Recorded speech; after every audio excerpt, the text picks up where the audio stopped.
Hi, I'm Terrell Turner, the host of the Finance and Accounting Show. And today we have a great guest on. And I will be honest, there's a little bit of a selfish benefit, for me in having this guest on because I am very interested to see how the landscape of accounting and finance for firms and professionals, how that's changing. And so I'm excited to bring on someone who is a lot further down the road than I am and probably a lot of the people that are listening in the audience. So he's going to share some great insight. It is CEO and co-founder of Dark Horse. So stay tuned for today's episode.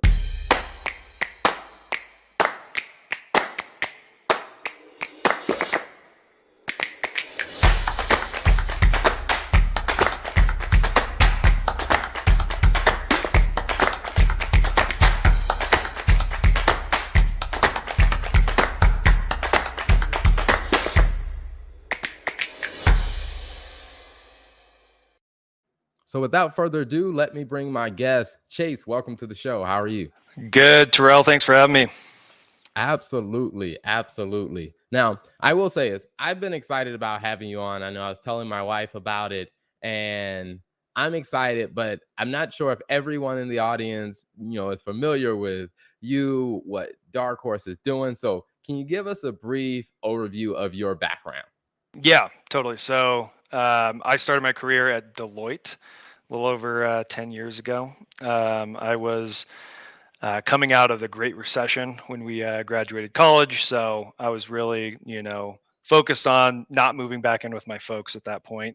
And one of the few jobs that was hiring at that point was accounting. So that kind of dictated that direction. I had friends that were honestly struggling just to get a waiter job at Chili's at that point in time, not really knowing exactly what I wanted to do. I knew that accounting was the language of business, and that I'd get exposure to a lot of different things by getting in public accounting. So, I made the decision. Had no idea what I was getting myself into. What you learn about audit, which is the practice I joined, is very 30,000 feet, very theory based. And the actual work of audit was much different than what I anticipated. So I quickly realized that audit was not going to be the long haul for me. So at that point in time, you needed 2 years experience with the lesser education requirement to get licensed. So I knew I had 2 years in front of me. So 2 years, 2 months later, I departed from Deloitte and went into a partnership with someone I knew from college. And as is the case with a lot of partnerships, didn't work. And so ended rather abruptly. And in 2015, really my only plan was to service a handful of clients, and figure my life out thereafter. So it was originally called a concierge, which I thought was clever. A combination of accounting and concierge. And actually, part of the reason it was named that, and I just remembered this recently, was because I don't know if you've heard of Call and Queue, but they're a service that basically puts you in the front of the line with the IRS practitioner hotlines. Uh, that was something I thought I wanted to do before that service was out there. So that name kind of fit, part of what that kind of murky vision was. I didn't end up going that route because I figured it would be a regulatory nightmare once people got wise to it. And now Colin Q is actually dealing with those same problems that I was anticipating. So maybe fortunate I didn't go that route. But ultimately, just built a practice over time without any real intention or direction, which I think a lot of firm owners can relate to. You're really just worried about paying bills and, you know, growing your firm. And then, you think to yourself, I'll figure this out later. What we've come to find out is later is often never for a lot of accountants, because that time you think is magically going to appear doesn't. And when it does, a lot of times you're actually needing to recharge and you don't have those mental faculties, to be able to deploy into bettering the firm. So I was no different at that point in time. But you know, my experience was um, nuanced in terms of I was burning myself out in a major way, but at the same time, I was really energized and fulfilled by being able to, be able to be the author of my own destiny, and really kind of chart my path through life. But I realized that I wasn't using that power as a result of, just being subject to deadlines and deliverables and promises made and all of that, just really trying to keep my head above water in a lot of ways. And because I was in that, situation, that translated down to our team, because whatever I had no capacity to handle was, just rolled down the hill to them. So about 2019, first um, real tax season of the Tax Cuts and Jobs Act. That was a very taxing tax season. And, I really was just starting to think, okay, am I just going to keep doing this every single year? I don't think I can, number one. And number two, I think I'd also have an existential crisis at some point. And I think one was actually brewing at that point. So that led to me, just thinking about how, could we do things different? How could we build a business that I was, passionate to run in a different way than, I was at that point. And that led to a 3-day trip I took by myself to San Luis Obispo to kind of put some of these ideas on paper, and brought a lot of kind of disparate ideas into something cohesive, which eventually became, what we pivoted our business model to, which is a platform CPA firm. So really, it was born out of how can I, give the same opportunity to folks, to be able to build something, practice for themselves, but do it in a way that, avoids the headaches, and the stress and everything that goes into building from scratch. Give them the right resources, the right tools, right technology, infrastructure, all of those things so that they could build quickly, but, in a smart way, in a scalable way, and give them a game plan with the resources backing it up to make that happen. Gotcha. So 2019, we were, the word I want to use is something you'd have to bleep out. It is probably something you're thinking of, anyways, but it was a mess. We'll just put it that way. We were figuring these things out kind of on the fly. We hired our first accelerator in July of 2019. And thank God he's still with us because we did not set him up for success. But he was instrumental in us learning a lot of, what we needed to tweak from what we thought would work versus what actually works, and some of the resources and things that we needed to have in place, so that they weren't just winging it, 24/7. So it's been a short amount of time. It's a little over 3 years at this point since we pivoted, but it's been a ton of work, and we've learned a ton along the way. And we, know we still have a lot left to learn and a lot left to build. And, I think it's just that mentality of, don't let, great be the enemy of good, but also Mhm. don't be satisfied with good. There's still more work to be done, after the fact. So a lot of, what I've, you know exposed myself and learned is, how do we get to at least an MVP, and then what's our timeline thereafter to, make this something scalable, and something that, truly provides values, changes lives, uh, you know improves practices, all those Mhm. sorts of things. So it's just constant iteration, to be honest. Gotcha. There's a lot of value there. I want to unpack a couple of things. Now, you just mentioned about the MVP. You know, at what point in your journey do you think, that became a philosophy that you adopt? Because I mean, very similar to you. I studied accounting, went the big four accounting route at the same time around 2007, 2008. And I will say from my experience, the accounting industry has not been very big on the MVP approach to doing things. So at what point did that kind of like show up in, like in your journey to you started adopting this MVP approach? Yeah, I mean, I knew of the MVP approach just from different things I read, but I think it was just a realization that you know I think any entrepreneur, you have this major grand vision, of what you want things to be, but that's in multiple areas of your business, right? So an example would be our website. Our website now is a lot closer to what I envisioned it being, 4 years ago.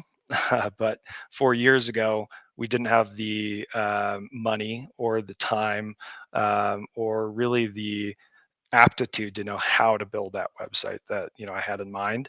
So we just went through CPA Site Solutions, did our best to kind of massage that template into communicating what we wanted to. But we could have maybe been content there because we were driving enough leads to grow the business. But it's kind of okay, now that we've done that and there's more time now and maybe more money, we need to make this, beyond just the MVP, and make it something, that truly adds value to the business. So I think really a lot of it is checking your ego at the door, because it wasn't a website I was proud of, to be honest, but it was better than nothing. And I think there's also a little bit of paralysis by analysis that a lot of accountants face. It's like, to build into what they want to build, they have a better understanding than most of what that requires, right? And looking at the totality is overwhelming and, makes you want to hide under your desk. But, if you can break it into bite-sized chunks and get it to 70% instead of 100% at the expense of everything else, that's really the only way to build from scratch. And it's also been a paradigm that we use even today in terms of how we're going to launch things. So for example, we're building a portal, which is really more of a hub, less of a portal for our CPAs to use as essentially an operating system, that connects our different apps in meaningful ways, aggregates communications, all those sorts of things. But we could just wait until it's fully baked, before we launch it. But two things: number one, that would take a very long time, and number two, we'd likely overwhelm folks with, all of these new features and things to learn how to use in their practices. So there's phase one, there's phase two, there's phase three, right? It's what's most important that we can accomplish in the here and now that's going to actually add value. That's what we're going to focus on for V1. V2, once people are familiar with it and it's a place they like to, have as their home screen, on the browser, then we layer more in, so it's really looking at, what needs to be done in the here and now and the timeline thereafter for the things that we want, to layer in later on. And that's really been the operating model kind of across the board, up to this point. Gotcha. Awesome, awesome. Now, a couple of things that you mentioned, well, you said it a couple times about being a platform CPA firm, and I think for a lot of people, that's probably a newer concept. And so I want to talk a little bit more about that because, I think there are a lot of people who are seeing a need that the way we approach accounting and the accounting industry, there needs to be a change. And one of the unique things about you guys being a platform CPA firm is like you guys are in a unique position to really impact change of the entire industry and how we think about it. So, as you think about like the role that Dark Horse plays in, this revolution that the entire accounting industry is in, how do you see Dark Horse playing a role in the bigger picture of that revolution? Yeah, and I mean, our mission really is to positively disrupt public accounting. And to do that, we believe that it requires scale. So it's one thing to create a great firm for 50 employees, and there's nothing wrong with that, but there's a much larger industry out there. There's over 44,000 firms, and so when you think about impact and truly changing things, you got to think about it on a bigger scale, right? And so the platform element is really our tool to make sure that this is something scalable and deployable across, a much larger cohort than, a traditional firm would be, because when you're a traditional firm, you're growing at a really, fast rate if you're 20-30%, right? Whereas we've been able to grow by 2-3x year over year because we've got a platform that doesn't require the same set of management and kind of funneling up to either one partner or a group of partners, in the way that a traditional firm does. So yeah, when you mention platform CPA firm, it's newer because uh, no one else is doing it. So we're creating a category in that regard. And I think a lot of people, including myself at times, wondered if that was feasible. Because the traditional mindset is, well, it's one thing to maybe have, a tech suite that's end to end, but to create a platform CPA firm, how are you going to control quality? How are you going to make sure that, clients are getting the right experience? How are you going to control things essentially? And our philosophy is different, meaning that we believe that if we give folks the right tools, training, resources on the front end, and then we're coaching them along the way, you know, the issues that most firms are trying to solve for via, the hierarchy of reviews, and quality assurance, uh, we're not mitigating all of that, but we're mitigating a substantial portion of that so that there's less need for that layered management oversight on top of it. And so that shows up for us in NPS scores. you know our average NPS right now I think is 89%, where the average firm is somewhere in the 40s.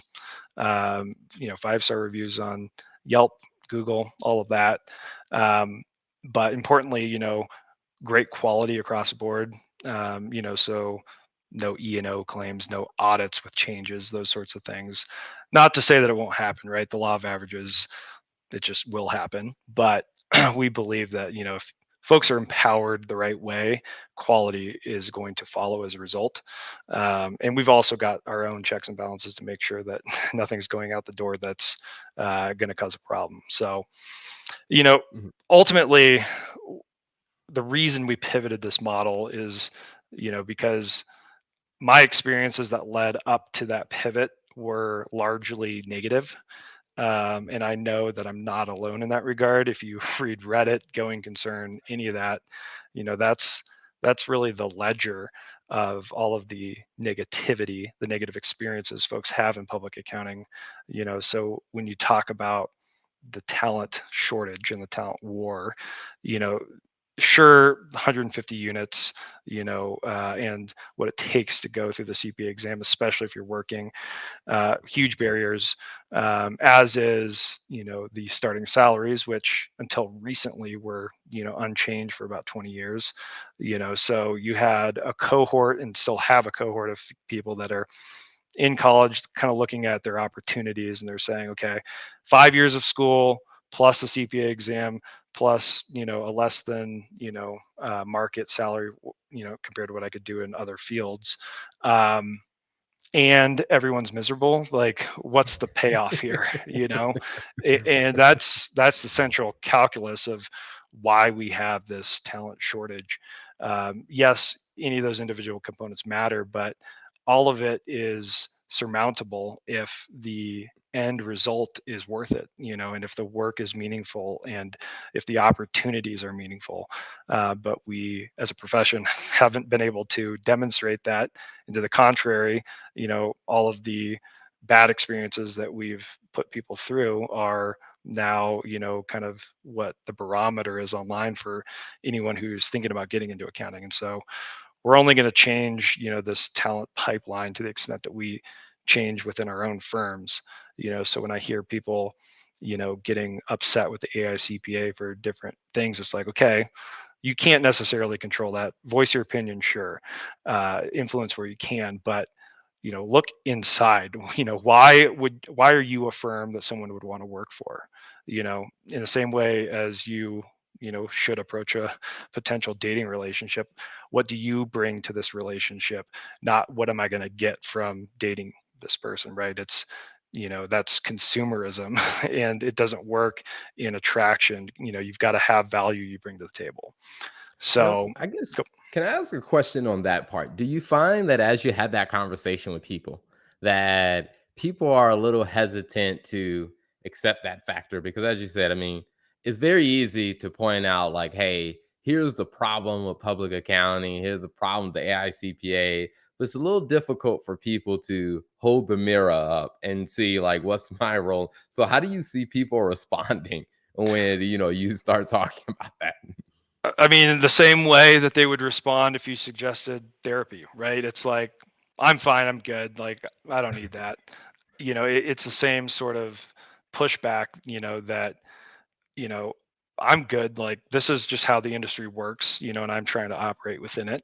Um, and where those conversations typically go is, accountants by nature are problem solvers. So they're trying to think, okay, what's the right salary? What's the right career path? What's the right benefit package? What's the right, PTO policy? What's the right, mental health program? This and that. It's like, okay, you're trying to prescribe a medication for an illness that you know maybe like diabetes. Sure, you can take medication for diabetes, but if you're not doing the lifestyle and dietary changes to support that, it's meaningless, right? And I think it's that deeper work that is being I wouldn't say ignored, because I just honestly don't think a lot of firms are truly aware of the environment they're creating for folks. Engagement by engagement. I mean, you can have wildly different experiences at a big firm, because there's no standardization, there's no accountability for someone working till 5 a.m. and coming back at 8 a.m. God forbid they create a car crash as a result of falling asleep at the wheel, but there's no checks and balances for that. So if we could create a better model, if we could create accountability within the profession, we would create a better place to work, which all of these downstream, symptoms would be lessened as a result, and we wouldn't have to try to rely on, someone in the C-suite to be responsible for, retention of employees. It'd be more organic. So we really feel like the business model is the problem, or at least the biggest problem in terms of why the industry is the way it is. And because I can say, people I met at Deloitte, some of the best people, that I've known. A couple of them are very close friends. Just great people, but they operate within a system that compromises their character and integrity, and kind of chips away at you know who they are as a person, and how they would operate if they had the ability to influence things. So it's the system that's just grinding people up. It's not the people, it's the system, right? So and the system doesn't want to change because the system benefits the folks at the top, but only 2% of people who enter public accounting make partner. So we've got this structure that's been the same way for a century to protect 2% of our workforce, their interests, at the expense of everyone else. And that paradigm has existed because there was, just a crop of folks, that were type A, smart, high capacity, that were willing to go through that grind for however long they could before they found their jumping off point into something sustainable. Um, but we're at a point now where those sins of the past have caught up with us, and information is so available that folks are opting out, especially because there's better opportunities, that are not going to be nearly as much of a sacrifice. It's one of those interesting things I was telling someone about, as accountants, at some point in your studies or in your experience, at some point we got introduced to doing, cost benefit analysis. And then it's like, at some point, with the grueling process of the way public accounting has operated, professionals are going to start doing a cost benefit analysis. And the answer is not going to be, will just stick through this, is they're going to start looking at other options. So, I guess as you start seeing, people looking at Dark Horse as the alternative option, what's some of the, the feedback that people are giving you about like when they realize that Dark Horse does provide an alternative?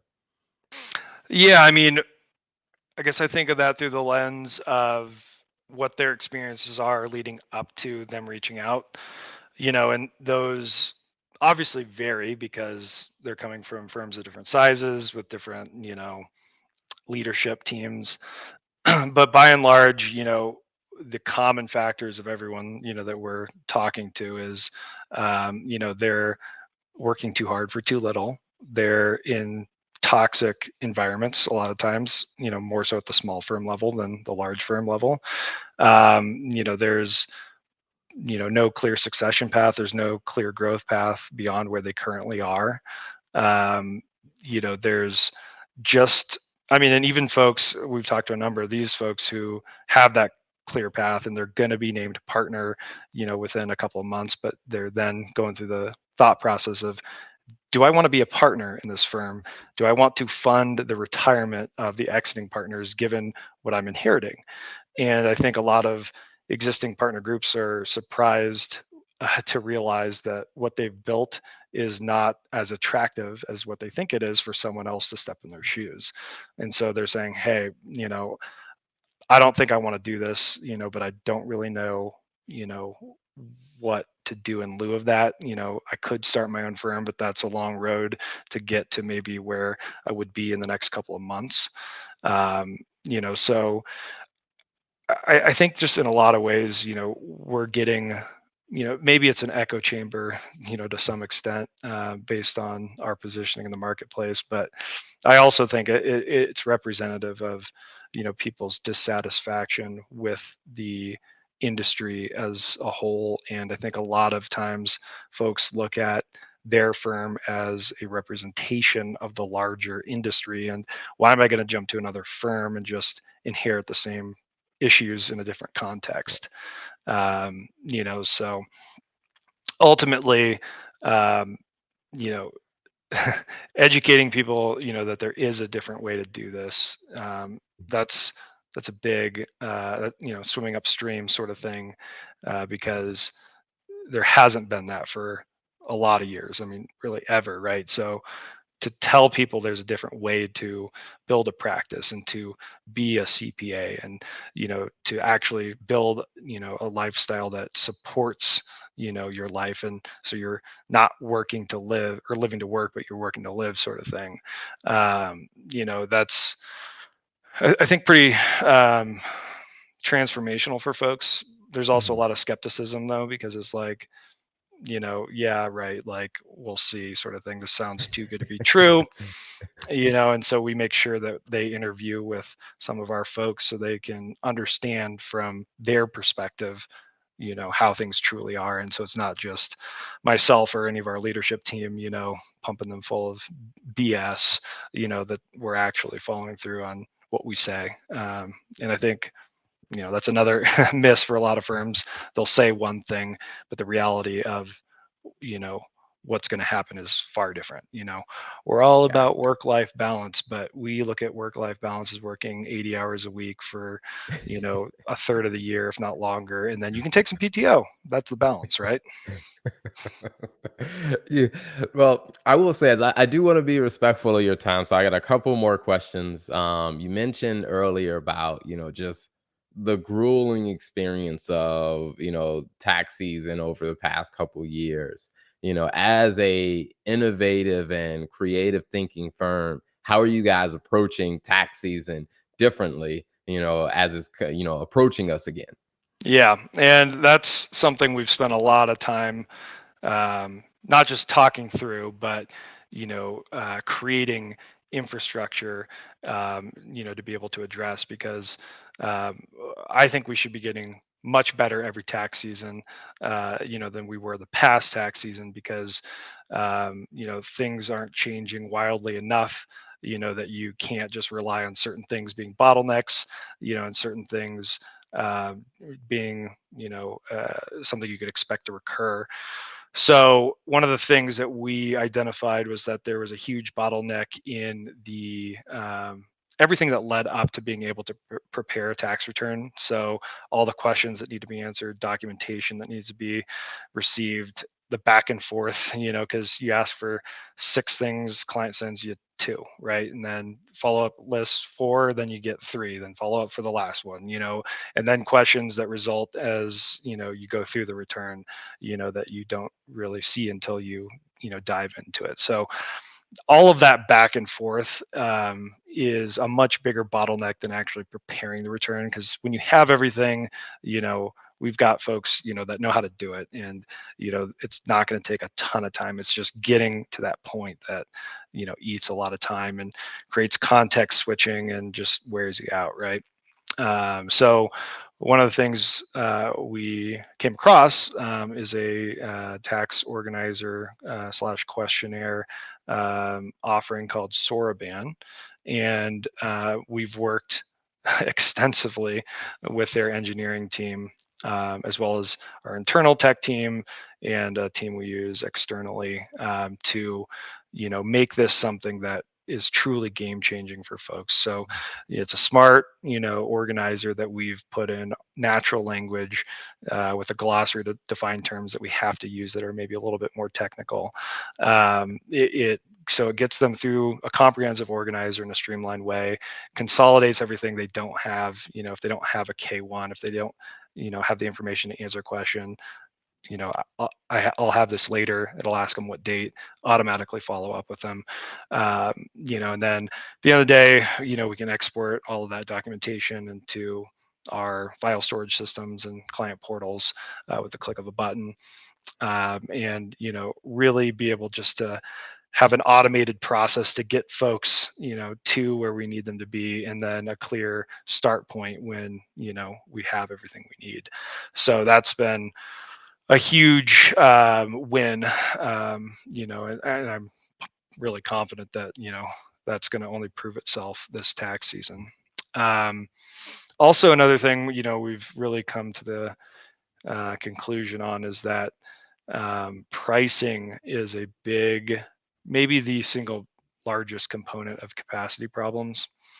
So if you have too many clients at too low a fee, you're spread between all of those folks trying to get them through the pipeline, whereas if you charge a substantially higher fee, you'd have less clients because not everyone's going to pay that fee.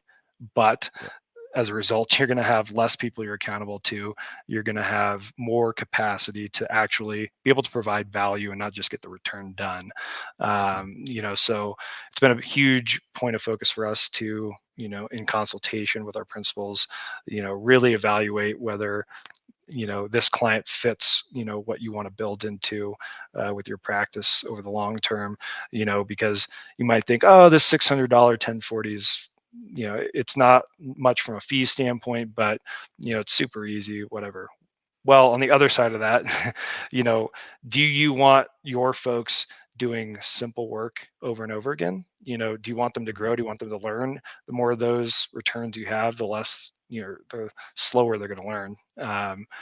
You know, that's going to be automated at some point. There's, those more simple returns, there's not going to be a need for a CPA. And maybe there really isn't right now, other than peace of mind for those more basic returns. So do you really want to stack the deck with, you know, work that's going to be marginalized and compressed over time? So there's a lot of these considerations. And also, it's not just preparing that return and then you're done. There's notices, there's questions, there's this and that. So when you really look at the time you spend on that $600 return, it's like, is $60 an hour, what you set out to make when you became a CPA? I highly doubt it. So, Mhm. but you don't see those things unless you really have the data to, show you, okay, you had 30 emails from this client that you felt like was, kind of a slam dunk 30-minute return. It's not that, right? And that perspective, oftentimes you don't get until you are able to see that data from a distance after the fact. So it's just, helping people, read the label from outside the jar, because as a practitioner, which I'm no longer a practitioner, but I suffered greatly from being inside the jar and not being able to read that label. So, um, yeah. Gotcha. Awesome. Well, if people are interested in learning more about, what you guys are up to and learning more about, this awesome platform CPA firm, where should they look for you guys online? So a betterway.cpa is our CPA or accountant facing website that talks a lot about what we do, who we are, what we believe in, and will be a great starting point to dive deeper into what exactly a platform CPA firm is, and how they might fit into that. And then from there, there's obviously calls to action that'll be routed to us to have conversations and dive deeper in with folks that are interested. Awesome. I love it. I love it. Well, before we wrap up, one final question that I love asking every guest. I mean, there's a lot of great insights and things that we talked about. So if you were going to someone and saying, like, hey, I was on the finance and accounting show with Terrell Turner. If you go back and listen to my interview, like, hey, here's two big takeaways that I want you to take away from that conversation that I had with Terrell. What would your two takeaways be? Two takeaways would be that there is light at the end of the tunnel in public accounting. So if you're working for a firm, there are different ways to stay in public accounting that are going to be more fulfilling, more purposeful, and create a more balanced life. Um, you've just got to open your eyes to some of the firms that are out there. Hopefully ours is on their list. um, and I'd also say, if you're thinking about creating or building a firm, how much time do you want to spend building that wheel, where you're not actually going to create enterprise value out of. If your book of business is valued almost entirely on, or your practice is valued on the book of business, why spend all of that time sweating over creating that wheel and administering the business, when a better wheel has already been created, one you don't have to continue to improve, repair, and all of that. There's a better way to do it in a community of folks, that are really looking out for each other and helping each other up level constantly, so you don't have to do it alone. Awesome. I love it. I love it. Well, Chase, thank you so much for being an amazing guest on today. Thank you, Terrell. This was awesome, and look forward to future conversations. Thank you for tuning in to another episode of the Finance and Accounting Show. If you like what you heard, don't be selfish. Make sure you hit that subscribe button and then share this with a friend, because you know a business owner that could definitely use this insight. So be sure to hit that subscribe button, share it with a friend, and turn on the notification bell so you get all the updates when we release a new episode.